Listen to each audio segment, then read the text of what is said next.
Well, hi everybody, this is Steve, D9 Games. I want to talk to you today about spells. So let's back up a little bit. Enlightened prides itself on custom design and enlightenments. And what enlightenments are, as many of you already know, are kind of a light bulb moment as you're making an action or a reaction in gameplay that you can spend time in the off season, an upcoming off season, to actually make a talent out of that. So let's say you swing from a vine and land on your foe's head and stab him in the neck. You roll double 9, 18. You can spend the next off season developing that into a talent.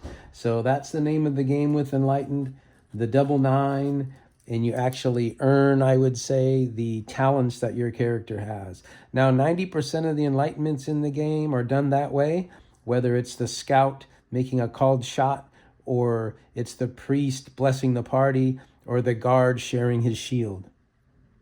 There is something that comes up in the game with mages that can be a little confusing, and it's why I want to make this video today, and it has to do with spell enlightenment. Of course, in order to upgrade your spell as a mage, you must enlighten.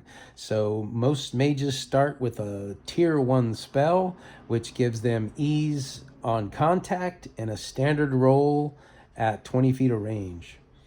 Now, in order to get that to where it's ease at 20 feet of range and a standard roll at, say, 40 feet of range, you would have to roll an 18 or a double 9. Now, just like every other class and every other talent and every other enlightenment, the mage needs to roll double 9. Now, the mage and their spells only needs another double 9 to take it to the next tier. So let's say the mage is using fire as their element, and they have ease when they touch their foe with fire, and they can burn their foe with a fireball. At 20 feet of range, it's a standard roll, so they lose a die of ease to throw some distance on their shot. Now, if they enlighten with a double 9, an 18, in the next off season, they can increase that by 1 tier. So now they have 2 degrees at ease at touch, and they have 1 degree of ease at 20 feet, and then they would have a standard roll if they dare try to do it at 40 feet, or maybe a small AoE adjacent to them. Now, every other enlightenment in the game needs 3 9s in order to take it to the next level. So, for example, the scout makes a called shot. The scout rolls double 9. They're enlightened. In the off season, they turn that called shot into an extra die of ease in the future, because now they're extra proficient at it because they're enlightened now. The mage only needs to roll a double 9 to continue to upgrade that skill or spell, but the scout who just rolled a double 9 for their called shot in the future, in order to make it an even better called shot, the scout needs 3 9s. Same with the priest, same with the guard, same with the rogue. Every enlightenment in the game outside of spells requires 3 9s for the second enlightenment of the same thing, 4 9s of the third enlightenment of the same thing, etc.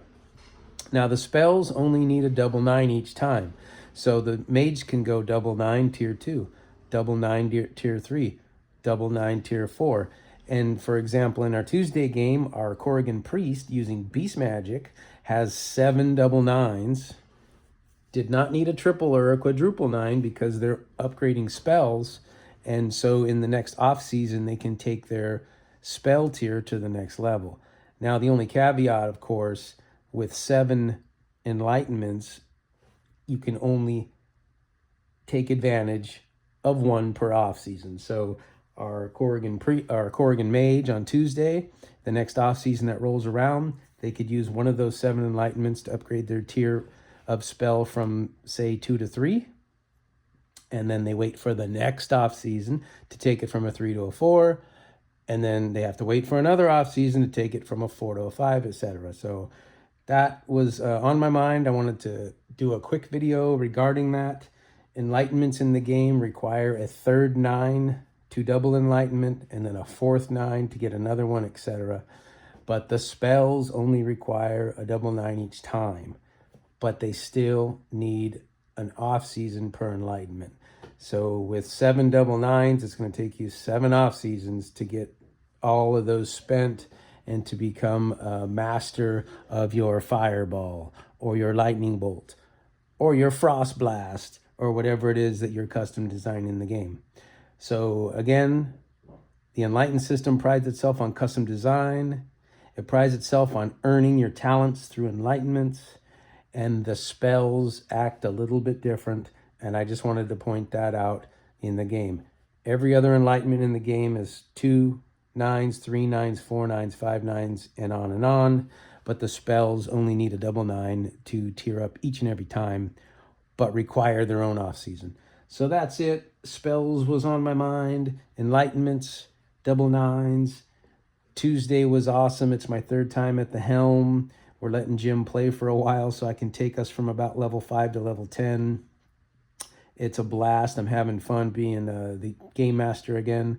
And then I started a game at Paper Hero Games. We got 3 players so far, hoping to get 4 or 5 in the next couple weeks. I'm starting a little bit slow because I don't want to leave anybody in the dust. But the final tip I have for you, and if you found this video and you made it to this tip, I think it would be worth your while. I know I don't have a lot of followers, and one of the things I can promise you is anything and everything on my mind I throw out there. I don't hold anything back. No secrets here. If I come across a hot tip, I'm going to blast it out there for all my friends and family and in the TTRPG community that I love and care about so much, because I know what this game's done for me. And the tip is as follows. If you're running multiple games, and it's possible, I highly recommend you use the same setting and even the same time frame. It's awesome. It's fun, and it makes it easier because a lot of the names roll off the end of your tongue better. I've got my Tuesday night group, 46 AD London area. They're actually in Ireland area right now. We call it Ireland. And then my Wednesday group, who I just started at Paper Hero Games, 46 AD winter, same time period, same politics, and the same problems going on, but they're closer to the London area. So 2 different parts of Great Britain. One actually in Ireland, and it's the same time frame, same politics, same disasters, the same bloody Romans and vampires coming in trying to take over the islands. So that's my tip for you. I appreciate everybody. I hope that helps. And then if you're playing the Enlightened system, just keep in mind the mage's spells act a little bit differently than everybody else's enlightenments, but everybody still can only upgrade 1 enlightenment per off season. Until next time, peace.